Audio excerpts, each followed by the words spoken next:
Master गीत के line दे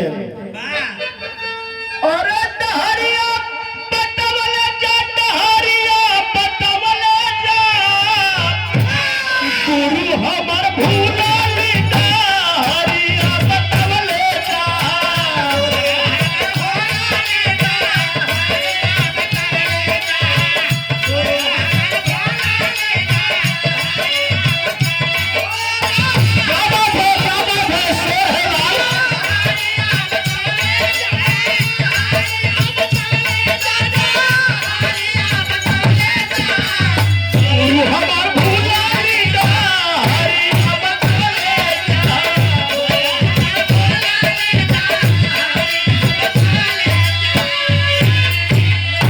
₹1000 का पुरस्कार आप पंधारी दादा के नाती बहुत ही अच्छे कलाकार स्टार प्रचारक पूर्वांचल विकास परिवार के अमरजीत यादव जी के करकमलों द्वारा गुरु जी के चरणों में सादर समर्पित हुआ। और ₹501 का पुरस्कार पूर्वांचल विकास परिवार के संस्थापक व राष्ट्रीय अध्यक्ष शिक्षा सम्राट पूर्वांचल पुत्र बड़े भैया डॉक्टर त्रिकेश यादव जी को कौन कर सभा भैया के पूरे पार्टी साथ चरण स्पर्श बा। एक बार जोरदार ताली बजा के आप लोग स्वागत किए आए हुए सभी तिथियों का। और पीछे देखा था जेल में बजाए अगले जन्म में घूम घूम बजाए समझ नहीं गया नंबर वाला कहना बा अंतरा के लाइन में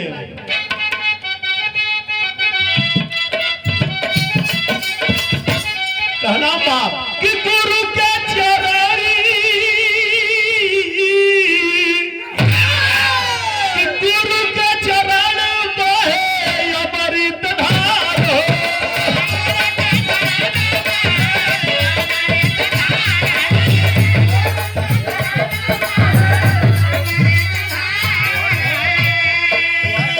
राम श्याम पाहन कैले गुरु दरबार हो।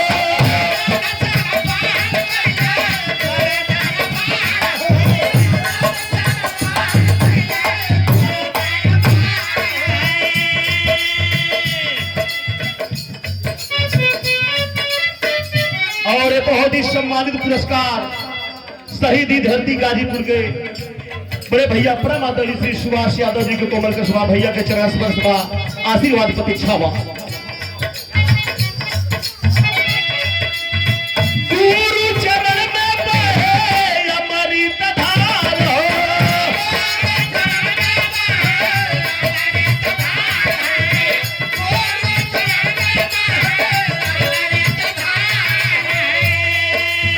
राम श्याम पाहन कैले गुरु दरबार हो।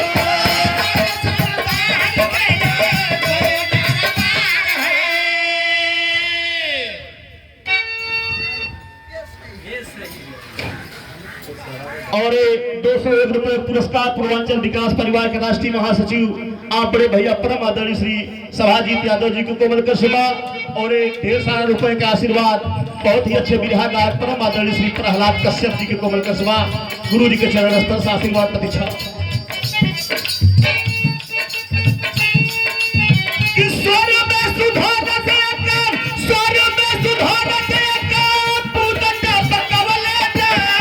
गुरु हमर भूलाली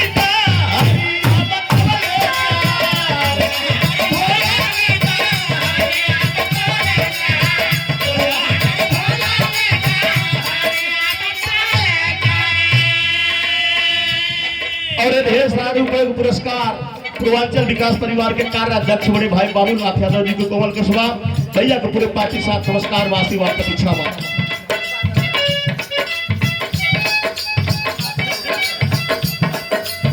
और आज के सिंधिकर्ता बहुत ही अच्छे विधा जगत का उभरता हुआ सितारा भरतलाल यादव जी के कोमल के सभा भरतलाल जी के आशीर्वाद बा। ये देखा राजकुमार यादव बिरहा का बहुत ही अच्छा कलाकार है और हमारे पदे में सार भी लागत है।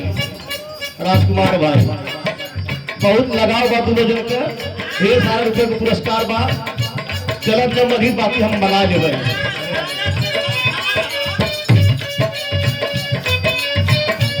और एक बिरहा जगत की बहुत ही शानदार गायिका, जहां तक बिरहा है वहां तक आपका नाम है। बनारस बनारस की धरती से नीतू राज जी की कोमल कर से 101 रुपए का पुरस्कार गुरु जी के चरणों में सादर समर्पित बा। और 51 रुपए का पुरस्कार आप बड़े भैया, 101 रुपए का पुरस्कार आप बड़े भैया। और बोले में कौन गलती है 10-20 दे को वापस बुलवा लिया। दीनानाथ यादव जी की तरफ से भैया पूरे पार्टी साथ नमस्कार आशीर्वाद प्रतीक्षा हुआ।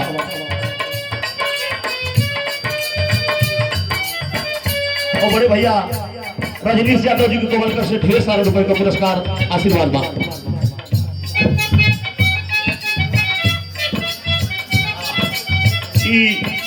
संगम नगरी इलाहाबाद की धरती से हमारे नावरासी बड़े भैया चंद्रजीत यादव जी को कोमल कर से 201 रुपए पुरस्कार बा। भैया पूरे पार्टी साथ नमस्कार आशीर्वाद प्रतीक्षा बा।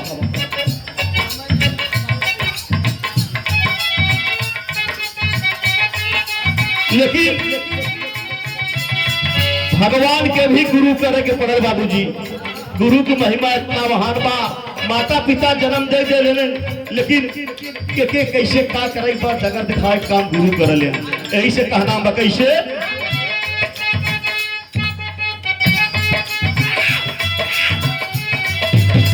कि गुरु के कृपा से शिष्य हो भला महान हो।